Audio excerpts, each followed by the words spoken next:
Hi, நான் last வீடியோவில் Pazhayar harbour போய் ஃபிஷ் வாங்கிட்டு வந்தேன்னு சொல்லியிருந்தேன். நான் என்னென்ன மீன்லாம் வாங்கினேன்னு உங்கள் கூட ஷேர் பண்ணிக்கிறேன். வஞ்சரம் மீன், இது ரொம்பவே காஸ்ட்லியான மீன்.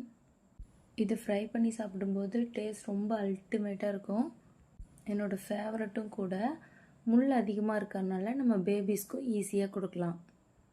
நெக்ஸ்ட்டு இறால், ப்ரான் தான் ஒரு 1.5 கிலோ பக்கம் வாங்கியிருந்தேன். ரொம்பவே பெருசும் இல்லை, சின்னதும் இல்லை, ஒரு மீடியமான சைஸ். இது ரொம்ப ரொம்ப ரொம்ப உடம்புக்கு ஹெல்த்தி. இது ஃபீடிங் மதர்ஸ்க்கெலாம் மில்க் சப்ளைக்கு ரொம்ப நல்லா ஹெல்ப் பண்ணும். சாப்பிடவும் நல்லா டேஸ்ட்டாக இருக்கும். குழந்தைங்களுக்கும் நம்ம ஈஸியாகவே கொடுத்துடலாம். நெக்ஸ்ட்டு கலப்பு மீன். அது ஒரு 4-5 வகையான மீன் எல்லாத்தையும் கலந்து வச்சுருப்பாங்க. அந்த மீன்களில் குழம்பு வச்சா ரொம்பவே டேஸ்ட்டாக இருக்கும். ட்ரை பண்ணி பாருங்கள். இன்றைக்கி நான் வாங்கிட்டு வந்தது மடவை, கெளுத்தி, நாக்கு மீன், கிளிச்சு மீன். வீட்டுக்கு வந்த கையோட எல்லாத்தையும் க்ளீன் பண்ணி ஃப்ரிட்ஜில் ஸ்டோர் பண்ணி வச்சுட்டேன். அடுத்த 4-5 நாளைக்கு